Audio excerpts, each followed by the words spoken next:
Welcome to the Mobile Home Park Mastery Podcast, where you will learn how to identify, evaluate, negotiate, perform due diligence on, finance, turn around, and operate mobile home parks.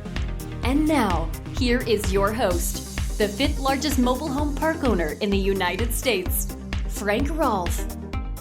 Gary Rivlin, a reporter for the New York Times, once described me as a walking encyclopedia of all things mobile home park. In that vein, I thought it would be interesting to go over the A to Z of mobile home park investing. This is Frank Rolfe, the Mobile Home Park Mastery podcast series. We're going to start with an A and go all the way down to Z. Here we go. A, affordable housing. That's the business that we're in. That's the market that we serve. Mobile home parks are perhaps the finest form of affordable housing ever known in American history. Why? Because we are not subsidized by the U.S. government. We truly deliver a nice, safe, clean, affordable place to live. And we have so much great attributes.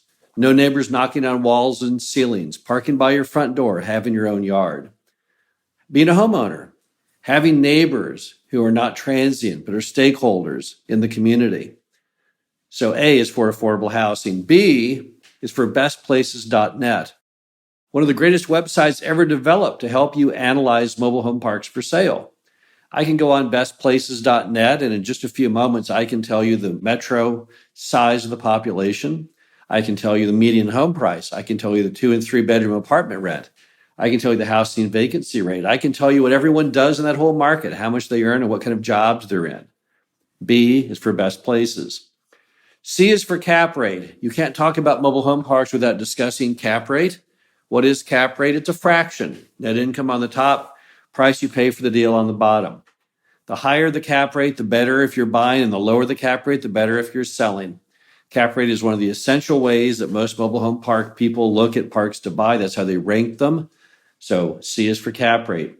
D is for density. The dream density for mobile home park is 7 units per acre. You never get it. Why? Because most mobile home parks were built prior to the 1980s. And that means back then homes weren't quite as big as they are today. So the typical density in a good mobile home park can run anywhere from 10 to even 15 units per acre. The key thing to watch, don't get into a park that's too dense. If a park is too dense, the lots will be too small to put a home on. You might even have fire marshal problems. How small is too small? If a lot can't hold roughly a 14 by 46 2-bedroom, 1-bath home, in our opinion, it's probably become an RV lot. E is for EBITDA, earnings before interest, taxes, depreciation, and amortization. It's a banking term. Bankers will throw it out to you to test to see your knowledge of the industry. If you don't know it, you'll be embarrassed. So learn it now. EBITDA, EBITDA, earnings before interest, taxes, depreciation, and amortization. Let's go over what that means. The interest and amortization is your mortgage payment. The T is your personal income taxes. D is depreciation, a funny number that we get to add back from the IRS. E is for EBITDA. F is for fair housing. All housing in America falls under HUD. We do not allow any discrimination, no steering. If you don't know the laws of fair housing in the U.S., you need to get the free handbook. They'll happily mail it to you. I would have your manager read it and sign a document saying that they have read it. Don't mess with fair housing. It's the law in the U.S. G is for growth of net income. Anyone buying a mobile home park probably has one key goal, and that's to increase that income over time. How do you do it?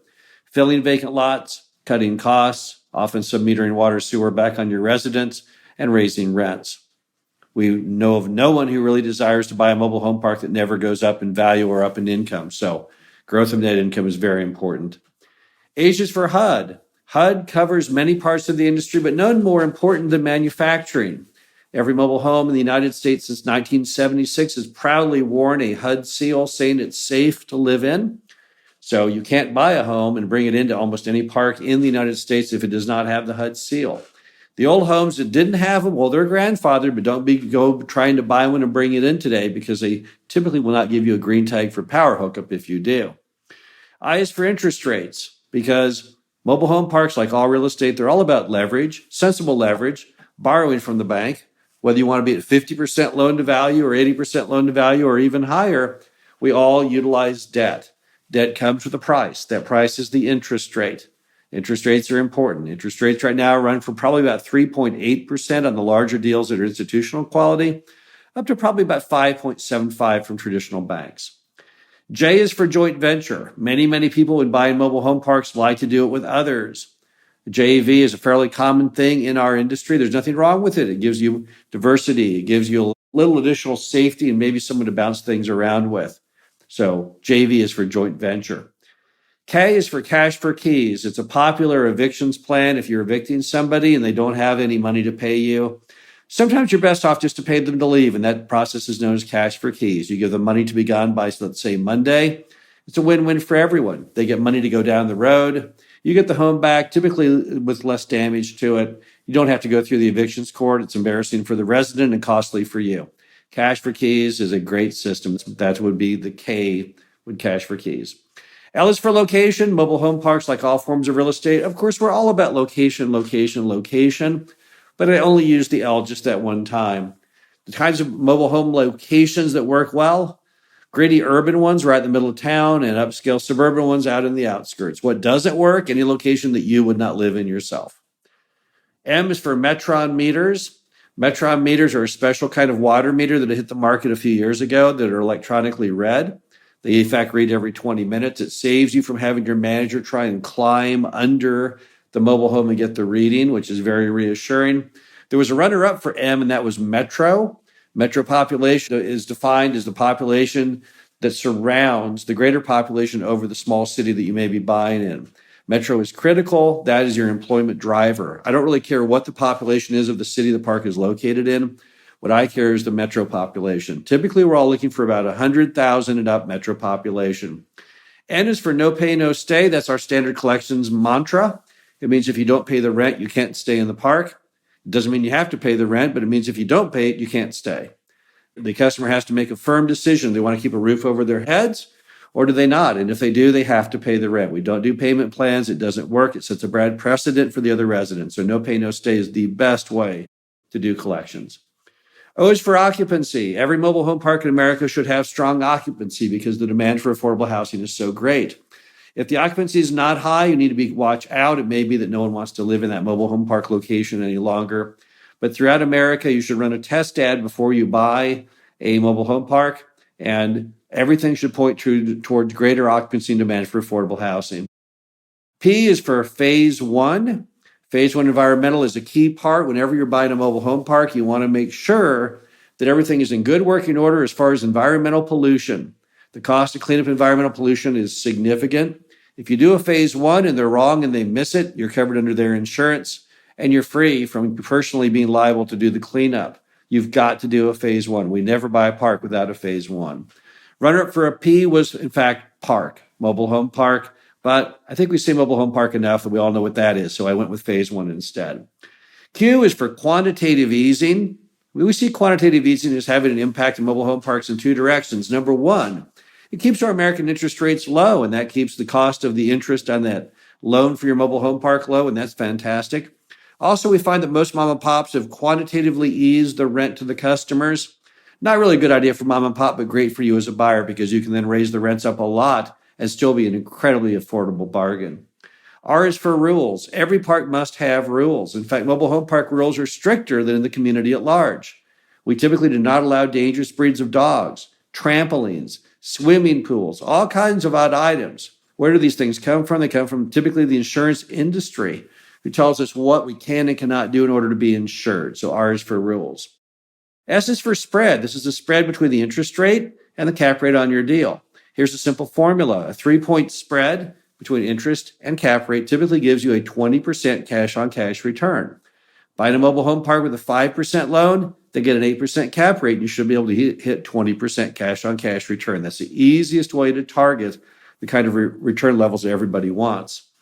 T is for test ad. Test ads are very, very important. If you're going to buy a mobile home park, you want to run a test ad to see if there's any demand for that park. And if the phone doesn't ring a lot, don't buy it. We typically run an ad in the largest metro paper, and we also run an ad on Craigslist. 10-day run, we're trying to find at least 20 unique calls. Not one caller who called 20 times, but 20 individuals who call. Typical industry norm is what's called the 931. 3 calls is a showing, 3 showings is a sale or rental. That means if you can score 20 calls in a 10-day run, that means you could move theoretically 1 home per week. And that's the kind of numbers most people want to be able to hit. U is for undervalued. We find that true of almost all mobile home parks. They're all undervalued from coast to coast. Why? Because mom and pops have done a terrible job of keeping the rents up to market. So there's all kinds of opportunity to raise rents, fill lots, cut costs. If it wasn't for the undervalue of most mobile home parks, we wouldn't be as big a buyer as we are, nor would we recommend that you be one either. V is for Vukovic, our favorite loan broker, MJ Vukovic, over there at Bellwether. We love loan brokers. Why? They make life so easy. They go out and get the loan for you. They typically charge 1 point for doing so. They'll get a better loan than you ever will at better interest rates. So we love brokers, and our favorite one is MJ Vukovic, so I had to put him in there as the V. W is for Warren Buffett, probably the most high-profile person in the industry. Warren Buffett bought Clayton Homes back in about 2003. He also bought 21st Mortgage in Vanderbilt. That makes him now the largest manufacturer and loan servicer of mobile home parks in the United States. We love having a name as big as Warren Buffett in our industry, so W definitely goes for Warren Buffett.